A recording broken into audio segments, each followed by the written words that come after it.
Good day and welcome to the AAU TV Mid-Week News, and we are coming to you live from the headquarters of the Association of African Universities. And to our headlines for today. In higher education, Morocco advances academic mobility and prepares for 2025 AAU conference. In health, Nigerian government warns of cholera risk amid rising floods and rainfall. And Discovery, 24-year Congolese student invents Africa's wooden treadmill. An international Israeli attack on Gaza school kills 16, injures 50. Please stay with us for more news on the AAU TV Midweek News. We will be right back. My name is Jemima, Deladem Dotsey.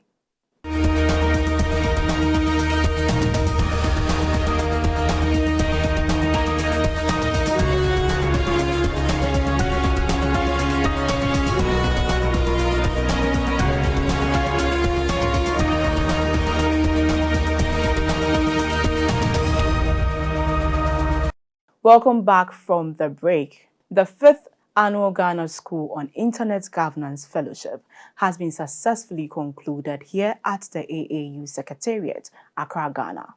This four-day event was organized by the E-Governance and Internet Governance Foundation for Africa, known as EGICFA, celebrating 5 years of impactful work in Internet governance. The theme for this year's fellowship was celebrating 5 years of making drastic impact in international governance.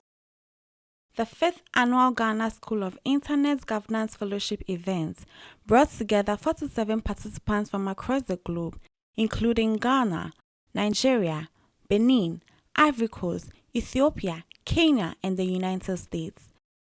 Through vigorous training and collaboration, Ghana SIG aims to empower a new generation of leaders to navigate the complexity of the digital age with integrity and foresight.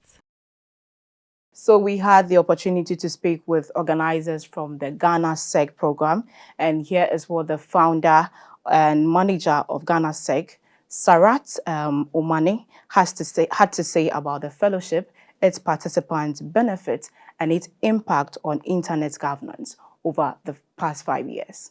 Ghana School on Internet Governance came into being in 2019 when some fellows who have enjoyed this privilege from ICANN decided to give back to society. So the Ghana School on Internet Governance is to train young Ghanaians and professionals to be able to participate in internet discourse globally. One of the aims of Ghana SIG is to equip the participants with the requisite skills so that nationally, internationally, globally, these participants can contribute in policy decision making in internet governance, and also can join various groups and organizations to contribute their quota on internet governance issues. Participants explored various aspects of internet governance principle, advocated for digital rights, and discussed policies that benefits all citizens. This initiative is vital for driving a digital future that empowers individuals, fosters economic growth, and enhances social well-being.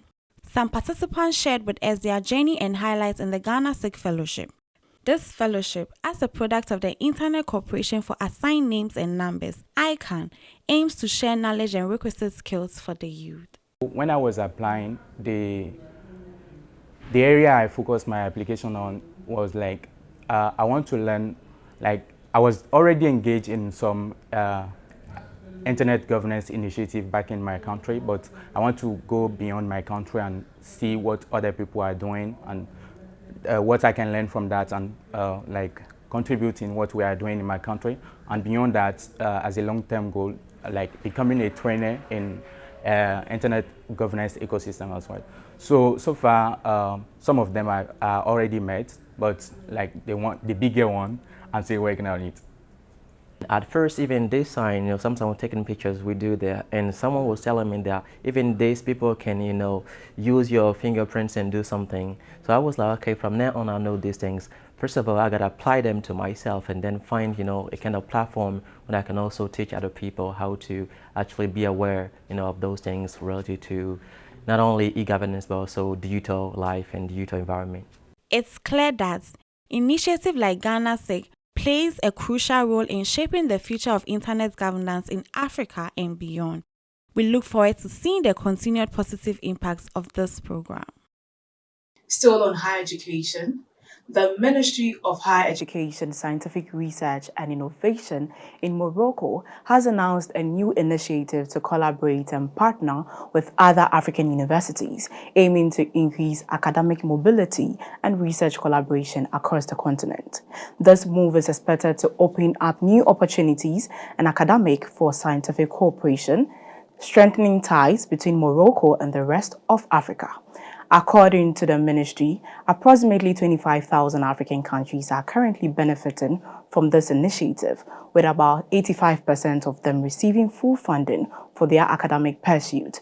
This initiative was highlighted during a visit by a delegation from the Association of African Universities, AAU, led by AAU President Professor Bakri Usman Said and the Secretary General Professor Olushola Bandele Oyewole, in connection with preparation for the 16th Quadrennial General Conference. The AAU's conference, scheduled for July 2025, will be held in Morocco.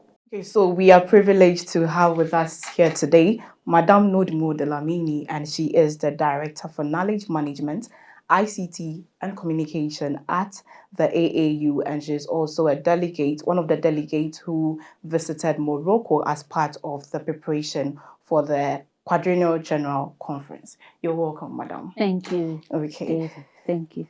You're welcome.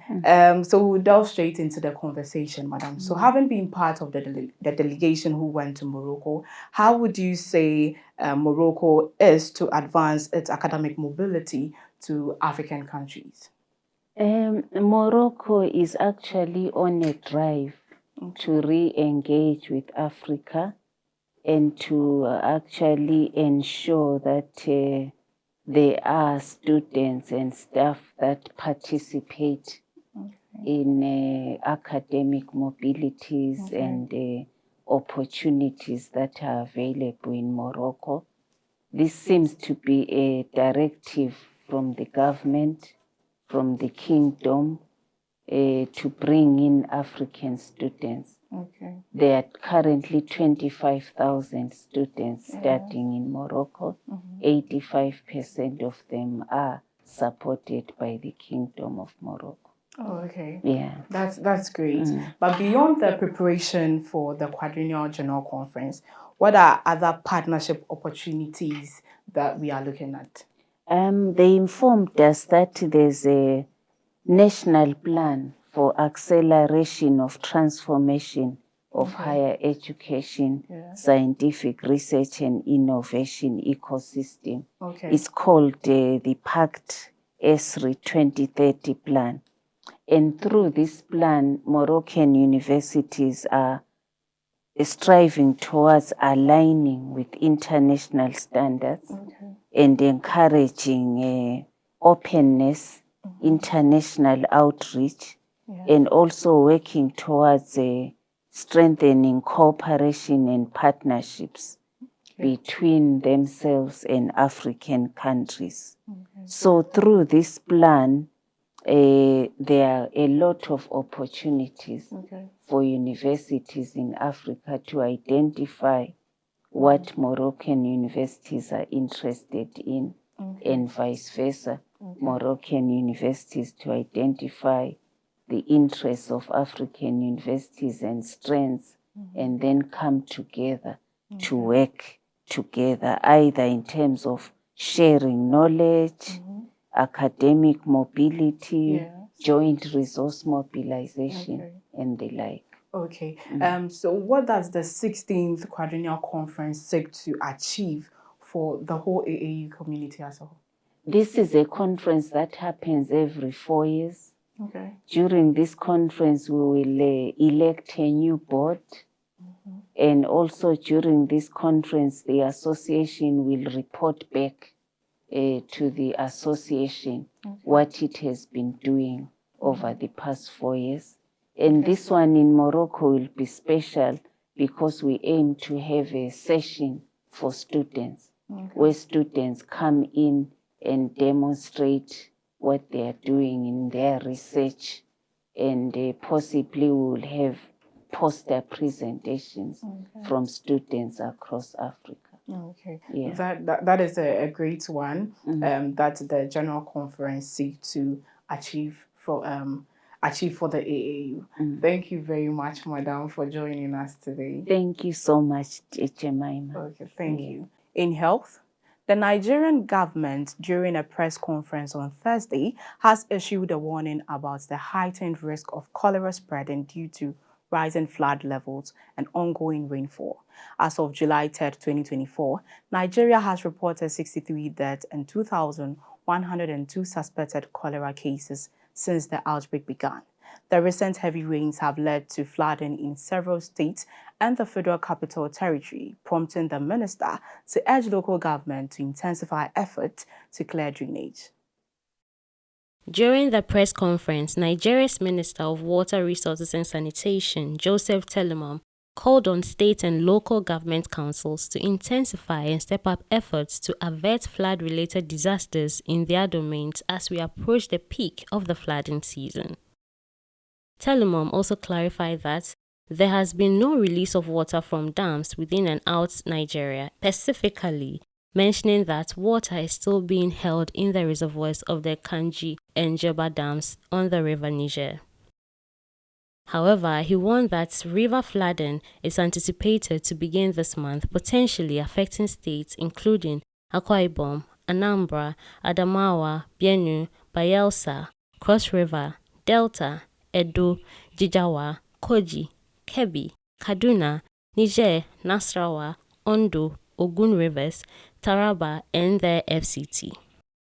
Jide Idris, Director General of the Nigeria Center for Disease Control, confirmed that the cholera outbreak has affected 122 local government areas in the 33 of the country's 36 states, including the FCT. He noted that approximately 90% of cases are concentrated in 10 states, with 7 located in the southern region, including Lagos, Bayelsa, Abia, and Rivers. Idris attributed the outbreak to the ingestion of contaminated food and water and highlighted the challenges posed by the widespread practice of open defecation. He emphasized that despite these difficulties, the government is committed to controlling the outbreak. Addressing the president, Idris outlined several challenges in combating cholera, such as inadequate sanitation, poor waste management practices, and the low prevalence of basic hygiene practices like hand washing. He also called for enhanced regulation of food vendors and commercial water supplies, improved construction and maintenance of sanitary facilities, and better enforcement of public health laws. Please stick with us for Discovery News after the break. Hello Africa is a live breakfast show that aims to give you, our viewers, an informative, entertaining, and energizing start to your day. This isn't just another news show.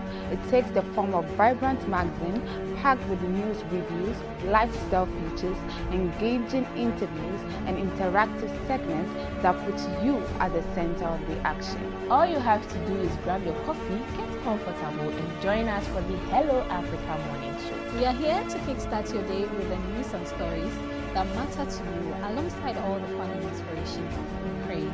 Every morning, join us for the latest headlines in African higher education, science, and quick and informative newspaper and online news review.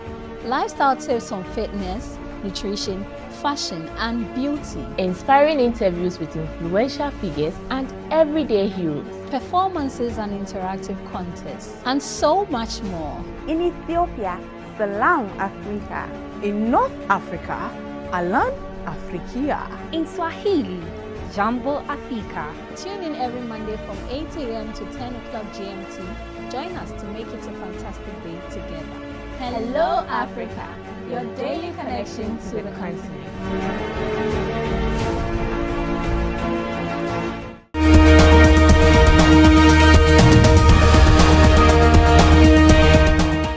Welcome back from the break into our discovery story. A young Congolese student has designed and built Africa's first treadmill made entirely from wood, offering a new way to stay healthy without relying on electricity. Desiree Campbell-Genga, a 24-year-old electromechanics student at the High Institute of Applied Techniques in Goma, created this innovative treadmill as his third-year project. Unlike traditional treadmills that require electricity, Campbell-Genga's design utilizes a user's own energy for movement. This makes it ideal for those in areas with limited electricity access or for those looking for an eco-friendly exercise option. The wooden treadmill is designed to accommodate both athletes and casual exercisers. It can help improve endurance, fight cardiovascular disease, and reduce the risk of high blood pressure. The treadmill has been met with positive feedback from experts and users alike. A sports coach praised the invention but suggested improvements to minimize noise at higher speeds. Another user highlighted the convenience of the treadmill, particularly in areas with frequent power outages. The beauty of Campbell-Genga's design lies in its simplicity. As long as the user is on flat ground, the treadmill can be used anywhere, from homes and offices to rural areas. The speed can be adjusted based on the user's effort and weight. Desiree Campbell-Genga's invention is a testament to African ingenuity. The eco-friendly treadmill has the potential to revolutionize exercise routines across the continent, promoting health and wellness without relying on expensive equipment or electricity.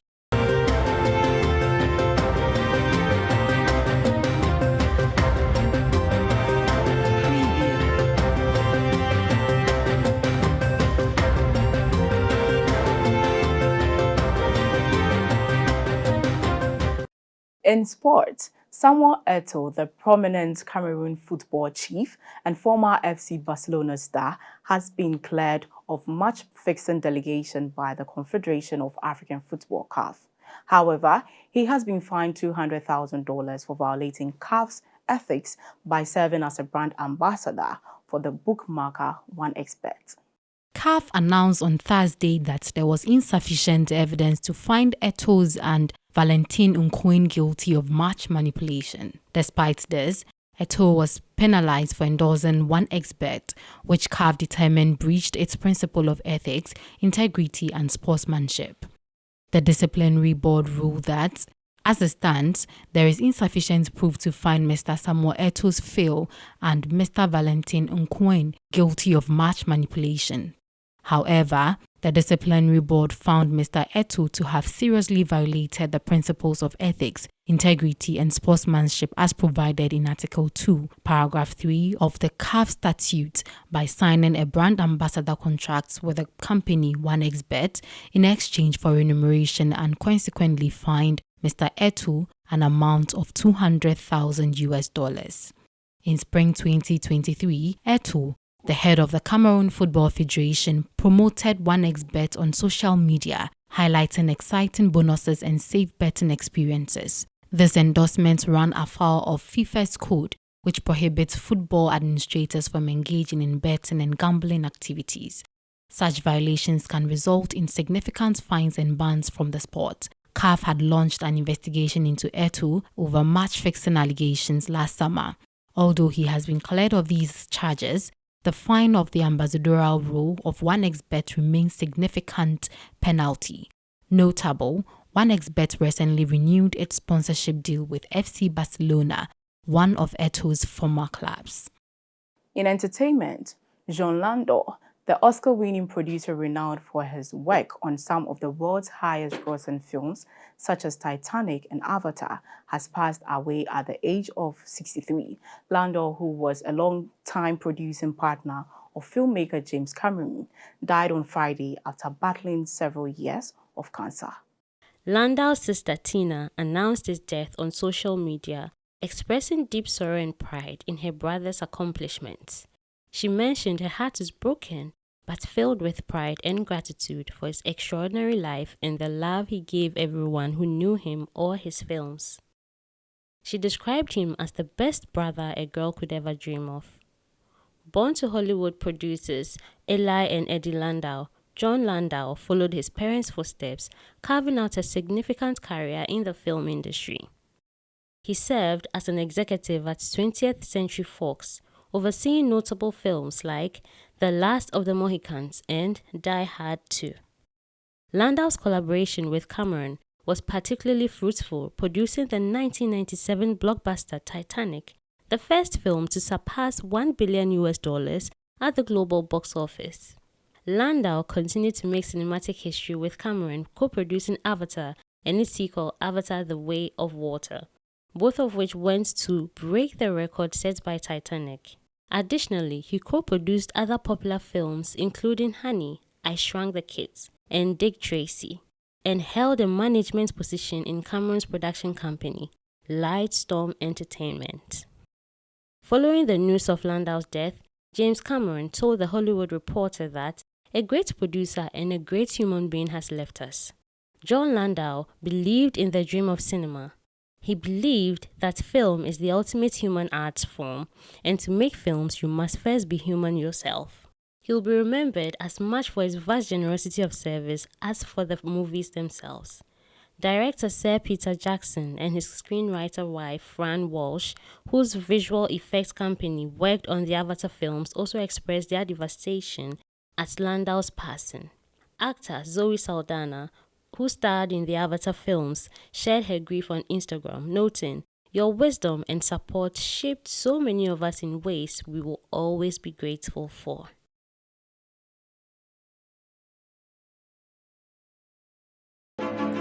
Explore a whole new world of exciting visuals with AAU TV. Get ready for a mix of interesting talk shows, interviews, discovery documentaries, and news on AAU TV. It's not just about watching TV, it's about experiencing something special. AAU TV reaches over 25 countries in Africa, bringing you a blend of knowledge and fun. Learn about different cultures as you enjoy the shows. If you have events or want to showcase your business, we've got you covered. Watch AAU TV free-to-air channel on satellite. Connect with us on Facebook, Instagram, and X, formerly known as Twitter, at AAU TV. Reach out on call or WhatsApp us at +233 26 629 6601 or +233 20 399 5210. AAU TV, the voice of higher education in Africa.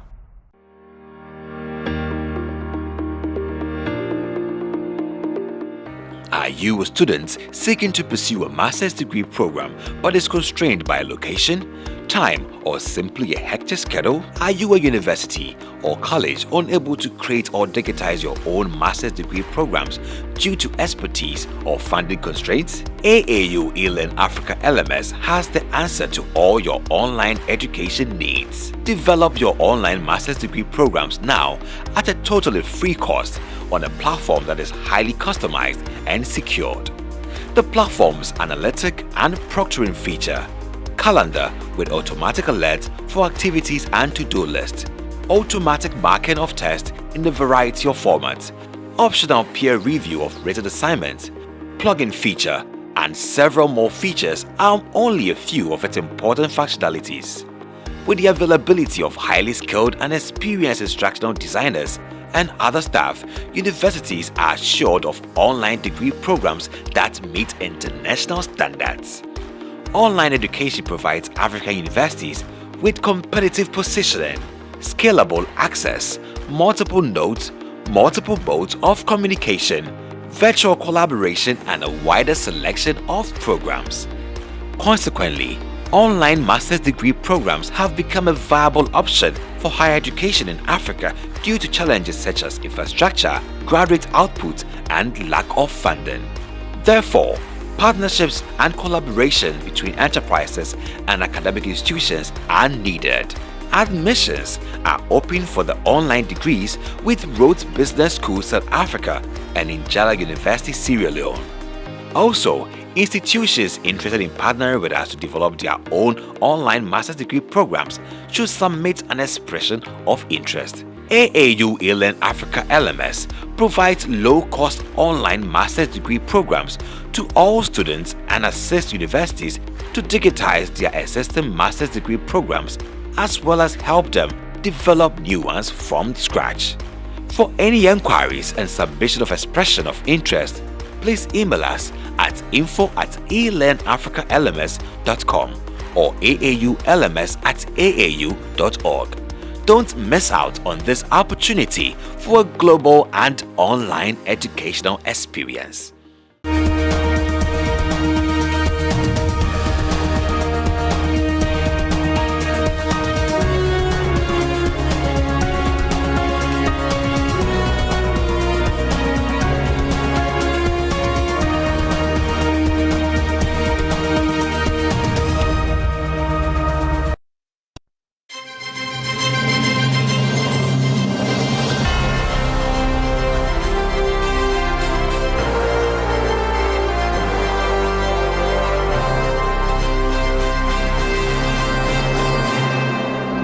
In business, African airlines are set to post a collective profit for the second consecutive year, marking a remarkable recovery of an industry severely impacted by the COVID-19 pandemic.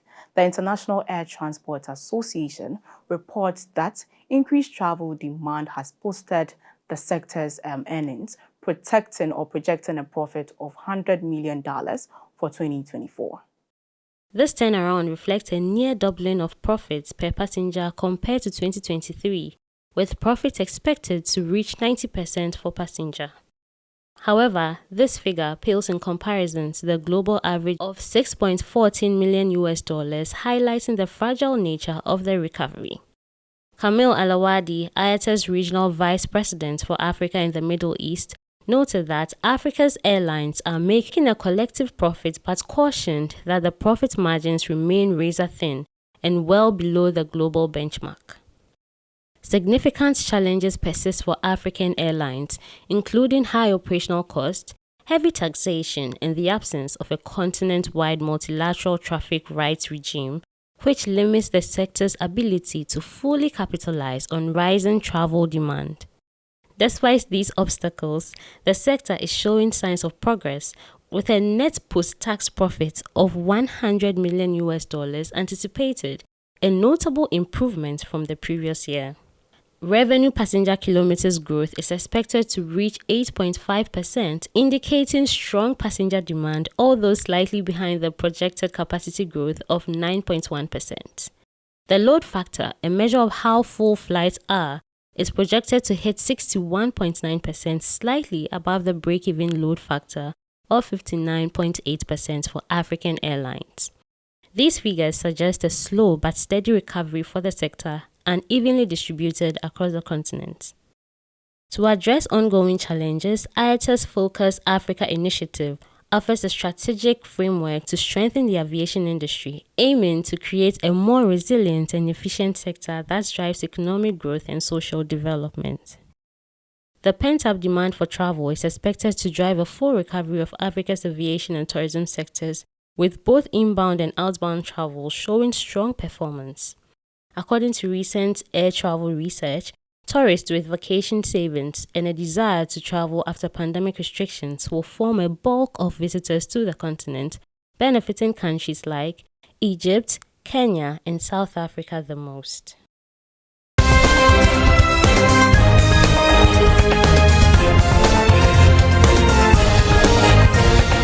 In international, at least 16 Palestinians have been killed and 50 others injured in an Israeli attack on Anwar al-Jawani School in Al-Surat camp, central Gaza, according to the Palestinian Ministry of Health.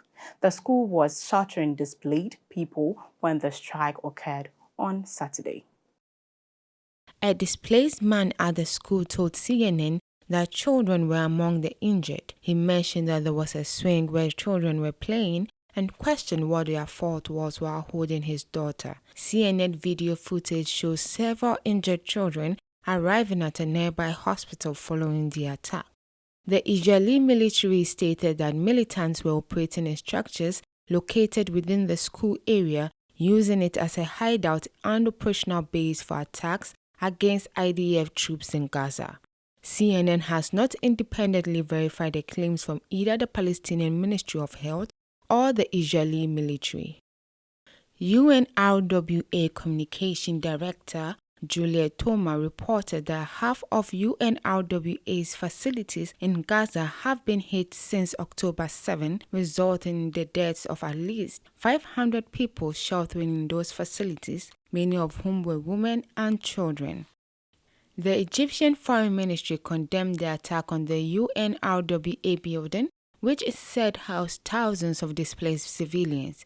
Similarly, Jordan's Ministry of Foreign Affairs denounced the strike, citing Israel's clear disregard for the rules of international law and stressing that humanitarian facilities and shelters must be protected. This incident occurs amid progress in the hostage release and truce negotiations. A senior Hamas official told CNN that the militant group was reconsidering its stance on a permanent ceasefire in Gaza before agreeing to a temporary truce and initiating a process to release hostages. In Israel, near-weekly demonstrations against the government continued last Saturday. Thousands gathered in Tel Aviv's Democracy Square, calling for new elections and the release of hostages, expressing discontent with Prime Minister Benjamin Netanyahu's handling of the war in Gaza. Israeli police arrested 2 protesters for violations of public order and unsafe behavior. The chairman of Israel's National Unity, Benny Gantz, participated in a rally calling for return of the hostages. Despite the protests, Netanyahu still holds a stable majority in parliament.